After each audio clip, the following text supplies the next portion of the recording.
So industrial robots are kind of first implemented and which are very widely being adapted in many industries. And well, in educational institutions also, many robotic arm and industrial robots are being actually put into for training purposes and for research purposes also. So an industrial robot is an automatically controlled, reprogrammable, multi-purpose manipulator. It is programmable in three or more axes. So that's a formal definition of what an industrial robot is. So an industrial robot is typically some form of joint structure of which there are various different configurations can be obtained.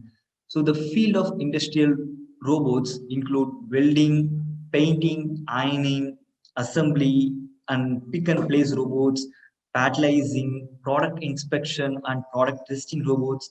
Everything is actually accomplished with high endurance, speed, and precision. And that's where it overcomes the manual employment in an industry. And that's where the adoption of industrial robots are being widely used in many industries today.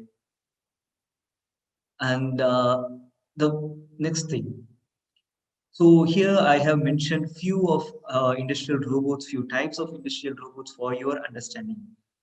So the most commonly used robot configurations for industrial automation include articulated robots, SCARA robots, polar robots, delta robots, and gantry robots. These are some few common configuration of industrial robots. And these were the ones which came first in the robotics world are now being implemented and used widely across the industries. So here is this is the point where you need to understand or learn about robotics in the first place.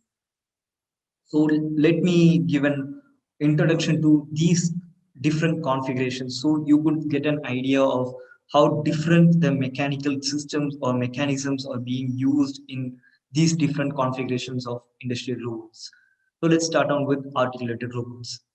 So articulated robots, mechanical movement and configuration closely resembles an human arm.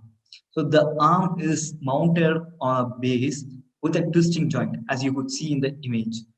The arm itself can feature anywhere from two rotary joints up to 10 rotary joints, which acts as an axis with, with each additional joints or axis allowing for greater degree of freedom or degree of motion. So I'll explain what degree of freedom and degree of motion in depth in the coming up slides. So just be online with me. So the most articulated robots utilize 4 to 6 axes. So they could move about 4 to 6 directions in the 3D world. So the typical applications of articulated robots are from they are being used in assembly linings and for welding purposes and for material handling and machine tinting and packaging stuffs. So these are few applications of articulated robot. So I once again explain what an articulated robot is. It is something which is more common or it is more similar to an human arm. So how our arm works is similar kind of mechanism is being implemented in an articulated robot also. So next would be about the SCARA robot. I hope many robotic enthusiasts would have heard about the term SCARA robot because this is so popular and common kind of robots. So SCARA is an acronym that stands for Selective Compliance Assembly Robot Arm or Selective Compliance Articulated Robot Arm. So one should remember what exactly the SCARA stands for because the name explains the function of the robot. So SCARA robots function on three axes, namely XYZ, and have a rotary motion as well. So typically, SCARA robots are used for assembly and palletizing works, and even in few biomedical applications or being or some applications where an SCARA robot is being implemented. So this is one common industrial robot. So the third would be the gantry robots. So the Gantry Robots is actually the first ever implemented industrial robot worldwide, because it have more common applications than any other robot. I mean, not any other robot, any other industrial robot. So, an gantry robot consists of a manipulator. It is mounted on to an overhead system which allows the movement across the horizontal plane. As you could see clearly in the image, it is a robotic arm or a manipulator which is being connected to an overhead railway system, or it is an horizontal plane. So gantry robots are also called as Cartesian or linear robots.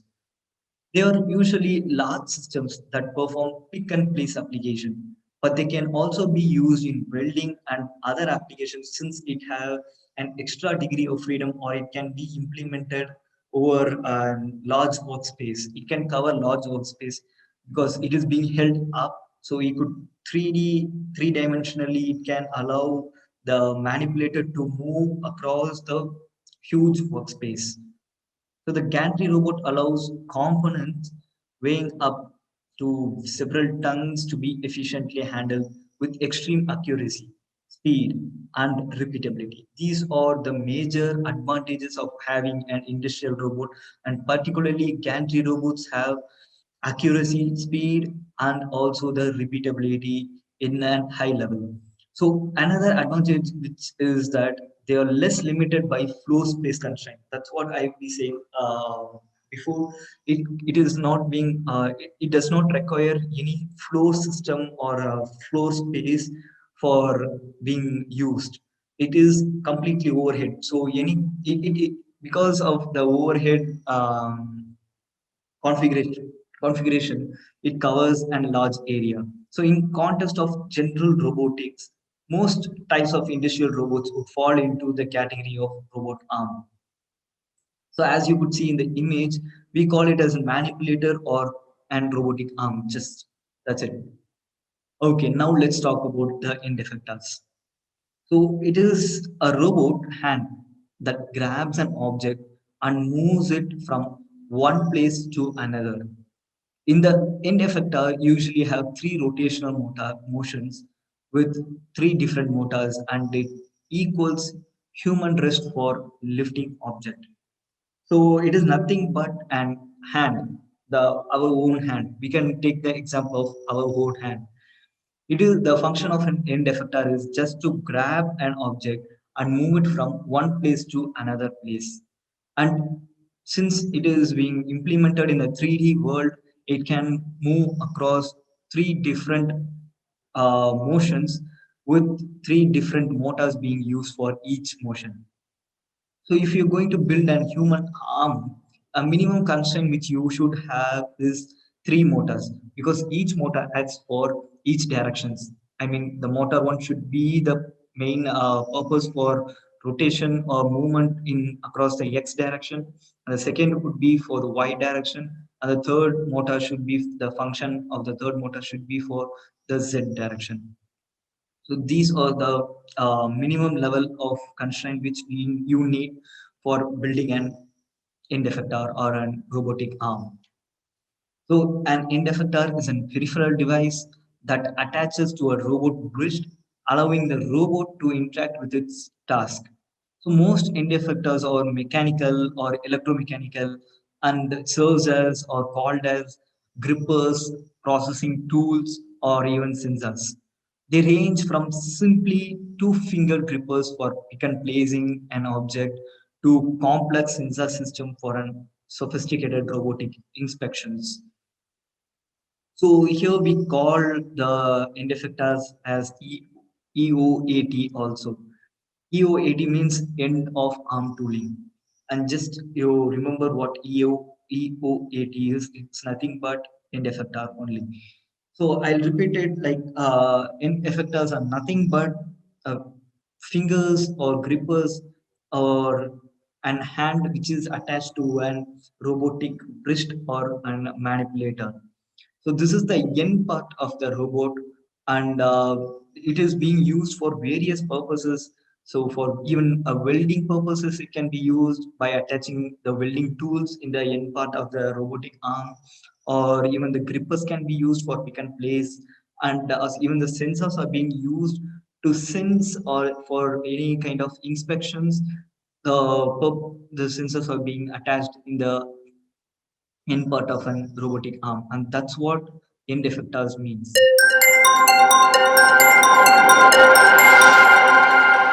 Industrial manipulators and its kinematics.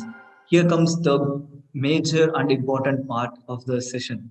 So in this part, I'll try to give you an idea about types of links and joints and what serial chains combinations are for. And I'll also focus on to explaining the term degree of freedom and in an open chain as well as for the closed chain. And I even teach you how to calculate it. So beside that, I give several drawing examples of those for better understanding also. So as you could see here, there are basically two types of joints: revolute joint and another is prismatic joint. So as you could see here, revolute joint and the prismatic joints are the most two common types of joint being used in a mechanical system or in a robotic system. So as you could see here in the picture, or you could see the GIF image, the prismatic joint is nothing but it moves linearly from one point to another point. And it is powered by a cylindrical piston like a prismatic system or, sorry, pneumatic system or hydraulic system.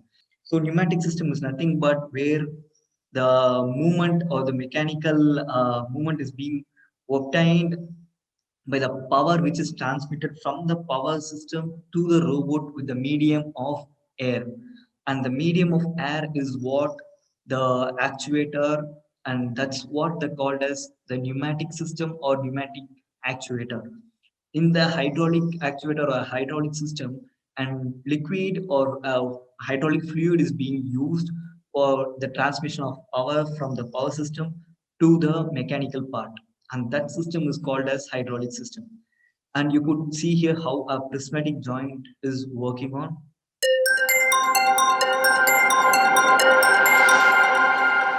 degree of freedom. So one must understand what the degree of freedom is all about, because not only in the kinematics part or inverse kinematics part, in the whole robot manufacturing or the whole, if you want to understand how a robot works, you need to understand what the degree of freedom is. Because any kind of robot you build or you've been working on is going to be in the 3D world, and we need to understand how it moves, what are the constraints it have, and how well or how efficiently we can use the robot. And it totally depends on the understanding of degree of freedom. So first I need to explain this term. So when I fix a joint and prevent any kind of movement, then I can say that joint has 0 degree of freedom. But when I mount a joint with a motor drive, then it loses 2 degree of freedom, and it will have just 1 degree of freedom because it moves in one plane. So I tried to explain this in a different way than in the conventional way of saying what degree of freedom is, because constraining a motion gives constraining of the freedom or the freedom of a joint or an robot to move in a 3D plane. So if I just left my arm over in the 3D world, it can move along in any direction. And if I'm going to attach a motor driver into my hand and I'm going to constrain this wrist to move in single direction, to up and down. So this finger or this wrist is being attached by a motor driver, which tells the hand or which constrains the hand not to move in other two directions. And that's what degree of freedom is about: the constraint of motion or the freedom of motion to move along in the 3D plane. And I hope this could be an good understanding of what degree of freedom is. So to you should I hope you could understand it, because see, look for an example in the space, in the 3D space, or in right away in your room, there is 6 degree of freedom. One human can move in 6 different motions or 6 different directions, as I have mentioned or I have shown in the GIF image which I have been attached in the slide. You can. The motion of y-axis is called as an yaw. It's not only about the head movement, even for the robotic arm or a manipulator, it is called as an yaw, which can move in a y direction or y-axis. And pitch is something which is called of because pitch is something which we should remember as the motion along the x-axis. So if you're taking this as a robotic arm and moving along this direction, and this is called as a pitch. And about the z-axis, z-axis motion is called as a roll. Roll is nothing but if I am going to take this my wrist, and if I'm going to rotate in this direction, this is going to be as called as a rolling. And this rolling is being obtained because my wrist can move in the z direction. So as the other three follows. So pitch, yaw, and roll. These three are the important terms of degree of freedom. Each motion or each motion in a specific direction has a name. And for y it is called as an yaw, and for x it has been called as pitch, and for z we call it as a roll. Because in the upcoming slides or upcoming sessions about kinematics and inverse kinematics, we use these terms often. So you just need to remember rolling means the movement of robot hand or any kind of links or joints in the direction of z axis. So that's it for a degree of freedom part. So as you could see here, I have provided few examples of joints and links for your understanding. So before we are going to move into the kinematics part, you need to understand what joints are and what are the directions and the functions of joints and links are for. So here are two common types of joints, spherical and hook joint. So spherical joints have 3 degrees of freedom and it moves in 3 planes, of course. And the hook joint has 2 degrees of freedom and it can move only in 2 planes, as you could see in the GIF which I have shown.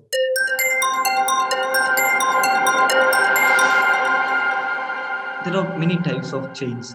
So in mechanical engineering, a kinematic chain is an assembly of rigid bodies connected by joints, which is to provide constrained motion that is mathematical model for a mechanical system. So I'll repeat it. In a mechanical engineering, a kinematic chain is an assembly of rigid bodies connected by joints to provide constrained motion that is that is a mathematical model for a mechanical system or for a robot. So if you take an robot and it has pair of or continuous joints of links, and that's called as a chain. So it is an assembly of rigid bodies, which is the purpose of the chains is for provide you the motion or design motion for your robot. So I'll show in the upcoming slides also, you could understand it better. So an example is a simple open chain formed by links connected in series, like a usual chain which you wear in your neck. I don't have exactly the chain now. Don't have any other prop to explain that. So you just imagine just a common chain which you wear in your neck is an example of uh, mechanical chain also, because it is an attachment of rigid bodies, right? So you wear it for some other purposes, and for a robotic system it is used for motion. So as you could see here in the slide, degree of freedom in open chain. So in open chain, it is easy to calculate how many degree of freedom is. For a robot, just by calculating the rotation axes and prismatic axes in the example which I have shown in the image, which have 4 revolute joints, and that means it have 4 degree of freedom. Because the first thing which you need to understand is there are two types of chain, open chain and closed chain. And in the open chain, we are going to determine how many degree of freedom it have. Since it have 4 joints, it, I mean, you could see in the image, R1, R2, R3, and R4 are the 4 joints which are being used in this robotic arm. And it has 4 revolutionary joints and it can move in 4 different degree of freedom. And that's how an degree of freedom is being determined for an robotic arm. Now you could go back to what degree of freedom is and the definition of degree of freedom, and you will get it better. As you could see in the image, this is how an closed chain looks like. It is completely closed from the point A to point E. As you could see here, it is determined using an formula. So we need to define how many links, how many revolute joints, and how many prismatic joints are there in an robotic chain or an robotic manipulator. So as you could see in the image, as you could see in the slide, there is the formula which I have mentioned, JR, JP, JR. Those JR, JP, JR, nothing but it is the suffix P and suffix R. So JR means number of revolute joints, and JP means number of prismatic joints, and N is nothing but the number of. So I'll explain it clearly.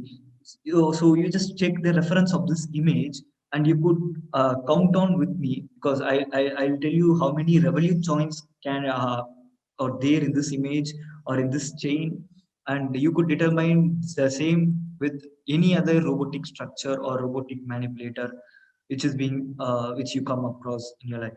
So R means the revolute joints. The first thing is the R which is in the left part and the point A. So there is an revolute joint over here, and at the point B we have another revolute joint, and at point C we have another revolute joint, and at point D we have another revolute joint. The same goes at the E point also. So totally we have how many revolute joints? 1, 2, 3, 4, 5. So we have totally 5 revolute joints. And let's count for the prismatic joints. So how to determine prismatic joints? Now in this image, we don't have any kind of prismatic joints. So let's consider it as an 0. Because if you could remember the previous slides, I have showed how a prismatic link or prismatic joint work. So this is how the prismatic joint looks like. So we don't have such kind of motion of such kind of joint over in the manipulator which is shown here. So 0 is the number of prismatic joints. So you adapt the same and formulate in the formula. So we could say 3 of n. Okay, I forgot about the n. N is nothing but the number of links. I could see the link is nothing but from the point A to point B. That structure is what an link is. So we have one link over here, and from point B to C another link, C to D another link, and D to E we have another link. So totally we have 5 number of links. 1, 2, 3, 4. Okay, the fifth link is nothing. The fifth link is nothing but the floor, or the if a robot is being attached to something in the floor, or even in the cap, like robots which are being attached in the upper rail system or upper surface, such as an gantry robot. We should consider that also as a link. Yeah. So any robot which is being held down to a certain base, we should consider that base as also a link. So totally we have 5 links. The with base, the starts with 1, and the second link is A to B, third link is B to C, fourth link is C to D, and the fifth link is D to E. I hope you could understand now. So 5 links we have, and 5 revolute joints we have, and 0 number of prismatic joints we have. So substitute these numbers in the formula, and you get 2 degree of freedom. And just in 2 directions, or the 2 axis only, the motion of this robot is being obtained. And that's how we should calculate the degree of freedom in a closed chain. Okay, I hope you clearly have an idea of what degree of freedom is and how it is being used to determine the motion in an robotic manipulator. Okay, here comes the parallel chains. Parallel chains or something a special kind of chains, or it is an it has a different purpose. I tried to put up an GIF image for better understanding. So I would like you guys to check out in the internet or in the YouTube how the motion of parallel chains is being obtained. So I'll explain what parallel robots are for. So parallel robots are closed chains consisting of a fixed and moving platform that are connected by a set of serial chain legs. So that's how in the image I have shown you. So the parallel robots typically possesses both actuated and passive joints.